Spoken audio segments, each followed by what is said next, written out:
আপু, আপনি এত সুন্দর ভিডিও করেন কোন ফোন দিয়ে? এত সুন্দর আলো আসে আপনার ভিডিওতে কোন লাইট ইউজ করেন? আর কোন ট্রাইপড ইউজ করেন? কোন অ্যাপে এডিটিং করেন? এত সুন্দর করে ভয়েস ওভার দেন কোন মাইক্রোফোন দিয়ে? কি ভেবেছেন সবাই আমাকে এরকম কমেন্ট করে? না, এরকম কমেন্ট আমাকে কেউ করে না। তবে আমি জানি একদিন না একদিন আমার পোস্টেও এরকম কমেন্ট আসবে। বলেন কি? আর এরকম একটা ভিডিও যদি আমি নাই করি তাহলে আমি কি করে বড় কন্টেন্ট ক্রিয়েটর হব?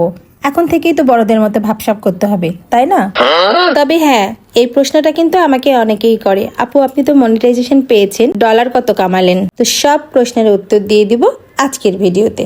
আসসালামু আলাইকুম এভরিওয়ান, কেমন আছেন সবাই? অবশ্যই কমেন্টে জানাবেন। আমি যখন ফেসবুকে পেজ খুললাম, বাপরে বাপ, মাথায় সে যে কি টেনশন, কি দিয়ে ভিডিও করব, কি করব, কিভাবে কি করতে হয় আমি তো কিছুই জানতাম না। শখের বশে তো একটা পেজ খুলে ফেললাম। যখন যে বিষয় নিয়ে চিন্তা ভাবনা করি ঠিক তখনই সেই জিনিসগুলো কেন জানি ফোনে আমার সামনে এসে যায়। তখনই আমাকে ওই যে কিছু আপু ভাইয়েরা বিজ্ঞাপন করছিল, আপনি কি একজন কন্টেন্ট ক্রিয়েটর হতে চান? তাহলে আপনাকে এক্ষুনি নিতে হবে আমাদের এই কম্বো প্যাকটি, যেটার মধ্যে রয়েছে একটি ছোট ট্রাইপড, যেটি আপনি ইচ্ছে মতো ছোট বড় করতে পারবেন, সাথে একটা রিমোটও আছে, আবার মাইক্রোফোন আছে, সাথে একটা ফোনের স্ট্যান্ড আছে। এত কিছু বিজ্ঞাপন, মাত্র 990 টাকা দাম। আমার তো মাথা ঘুরে গেল, এত সহজ, এত কিছু সস্তা। আমি সাথে সাথে অর্ডার করে দিলাম। তারপরে জিনিসটা হাতে পাওয়ার পর আমি পুরাই হতাশ, কারণ এটা আমার কোনো কাজেরই নয়। আমার একদমই পছন্দ হয়নি জিনিসটা, খুবই হালকা মানের ছিল, একদমই ভালো লাগেনি আমার। যাই হোক, ওটা আমি কাজে ইউজ করি। আমার মনে হলো আমার একটা ভিডিও করার জন্য ভালো ফোনের দরকার। আমার যে ফোনটা আছে সেটাতে ভিডিও খুব একটা ভালো হয় না।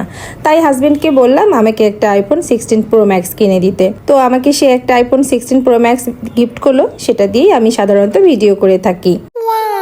তারপরে আমি নিয়ে নিলাম জিমারি ব্র্যান্ডের একটা ভালো মানের ট্রাইপড, যেটা অনেক বড় করা যায় আবার ছোটও করা যায়, নিজের প্রয়োজন মাফিক ব্যবহার করতে পারি। আর আমার ভিডিওতে ঝলমলো যে আলো দেখতে পান, সেটার রহস্য হচ্ছে আমি একটা রিং লাইট ইউজ করি, যেটা দিয়ে রিমোট কন্ট্রোলে ইউজ করা যায়, ইচ্ছে মতো আলোর শেডের কালারটা চেঞ্জ করা যায়। আর নিয়েছি একটা গ্যাম্বল। গ্যাম্বল হয়তো অনেকেই চেনেন, আবার অনেকেই চেনেন না। গ্যাম্বল সাধারণত ব্যবহার করা হয় ব্লগ ভিডিওর ক্ষেত্রে, তবে এটা আমি খুব একটা ইউজ করি না। যদি দূরে কোথাও ভিডিও করতে যাই তখন এটা ভিডিও শ্যুট করে থাকি। যেহেতু আমি এখন নতুন, মাত্র এই কাজ শিখছি, এটা তেমন এখনো আমার কাজে আসে না। আর আমি ভিডিও এডিট করে থাকি ক্যাপকাটে। আর কত ডলার ইনকাম করলাম সেটা তো আমি বলবো না। যদি আপনারা আবার ট্রিট চান, আমি কিন্তু ভীষণ কিপটে, কোনো ট্রিট দিতে পারবো না বাপু। তো যাই হোক বন্ধুরা, আমি কিন্তু ভিডিওটা সম্পূর্ণ মজা করার উদ্দেশ্যে বানিয়েছি। আমি এখনো কাজ শিখছি, আরও শিখতে হবে, ইনকাম অনেক দূরে এখনো।